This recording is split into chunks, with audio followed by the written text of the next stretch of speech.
Hello and welcome back to my channel Husky Mama Life. I am 37 weeks and 1 day today, so yesterday I was officially classed as full term. So, and knowing that the baby could come at any time now and just getting prepared for it. So this week I thought I would go through my birth plan with you, what my expectations are. Obviously they're only expectations, things can change. I'm not going to go through a huge amount of how I've been this week, because it's pretty much the same as I've been the last few weeks. The baby seems to be in and out my uterus, and into my pelvis, kind of going low and then high and then low and then high, which I have been told that's normal. Still got a bit of the cold, and other than that, I'm feeling okay. I did have a bit of a fall on Monday. I fell and twisted my ankle. I just fell backwards though. So apart from that, it's been quite an uneventful week. So I'm just going to get into my birth plan. If you guys have, any questions or anything, feel free to leave them for me. But I want to say, first of all, that when I go through my plan, this is my plan, what I think is going to be best for me, and I'll explain why I've chose this plan. But please don't take it as an account that what anybody else wants to do is incorrect or the wrong way of doing it. It's each to your own. It's how you feel best to birth of your baby. There's no judgment. It's just how I wish for it to go forward. And like I said, hopefully I'll make a video once the baby's here and tell you how it all went, and my expectations regarding what I wanted and then the actual reality of it. But so these are just my plans as such. So I have set up you're given in our blue folders up here. I don't know if you guys get handheld notes, but we get a handheld note and you're given a plan to fill in. I found it quite complicated in regards to there was a lot of questions that just weren't relevant.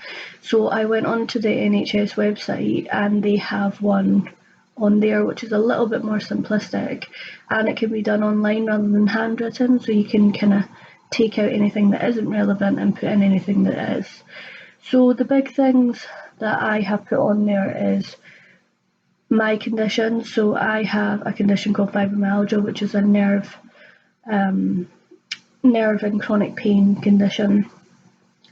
I'm not going to go hugely into it, but that is the main reason that I have mobility issues that come with that, just kind of getting around, because I have my left leg is almost completely numb, and I struggle a bit to get around, and that is mainly why my birth is consultant led, just to make sure that anything that we do doesn't make that worse, and just so that they make sure that I'm not in a huge amount of pain on top of the pain that I already get. I also have been getting, like most of you guys, pelvic pain. That is a little bit more intense in the way that my pelvic floor and my hips actually move in and out because of this condition, and because I have issues with my hips and around my pelvic area. It's just a little bit more, to make sure that we're keeping an eye on it so it doesn't kick out and my walking doesn't become a problem, which, to be fair, if well managed, it shouldn't. But things change, and it depends where the baby's pressing and sitting, etc. So that's a little bit about me, and I've put that condition onto the head of my birth plan, just to make sure that people are aware of what's going on if the consultant isn't about. I've also put a bit about my family history and any standout issues that I want the baby checked for. So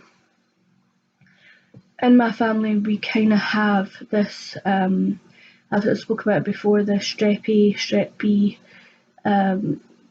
gene issue, where we either seem to keep it ourselves or we pass it on to our babies, and they can get quite sick from it, or we can get quite sick from it.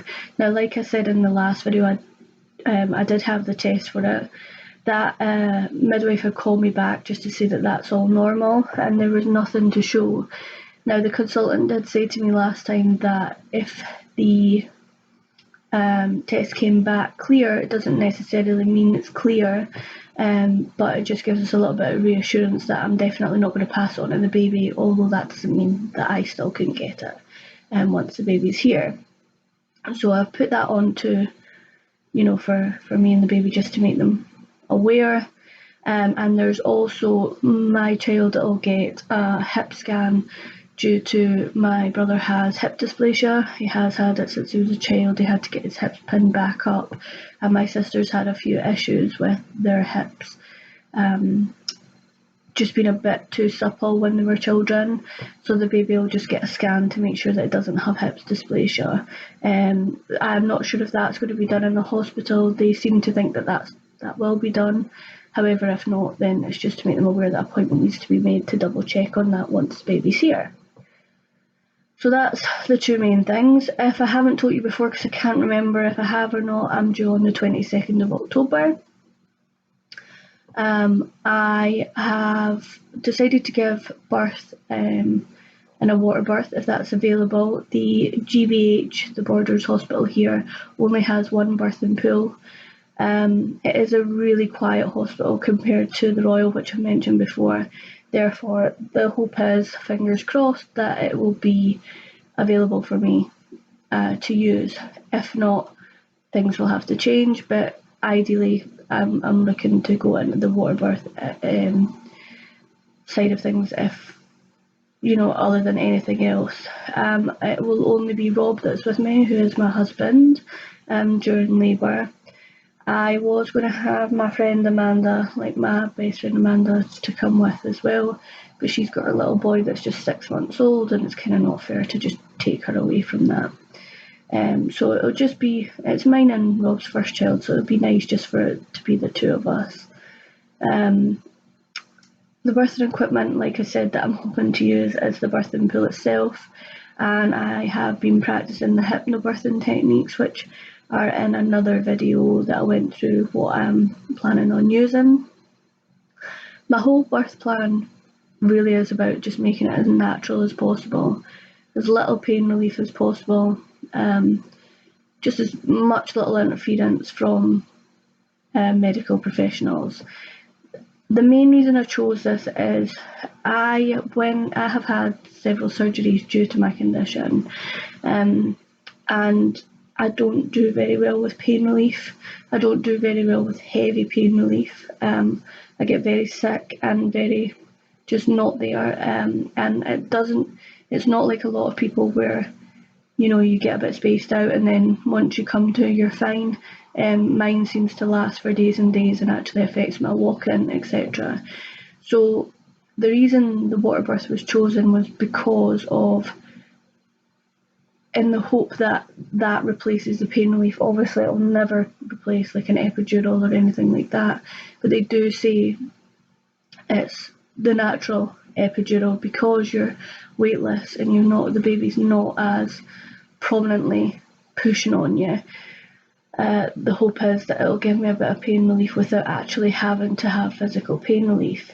Now, the gas and air is an option. I am going to try not to use it at the beginning, and only use it if I really, really need to.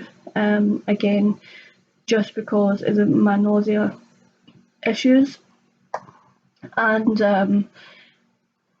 I feel like if I use it too early, then I start to get sick with it, and then I genuinely need it, and later on it's not going to be great. So I'm looking to have a vaginal birth, and just to try and have as little interference from medical professionals as I possibly can.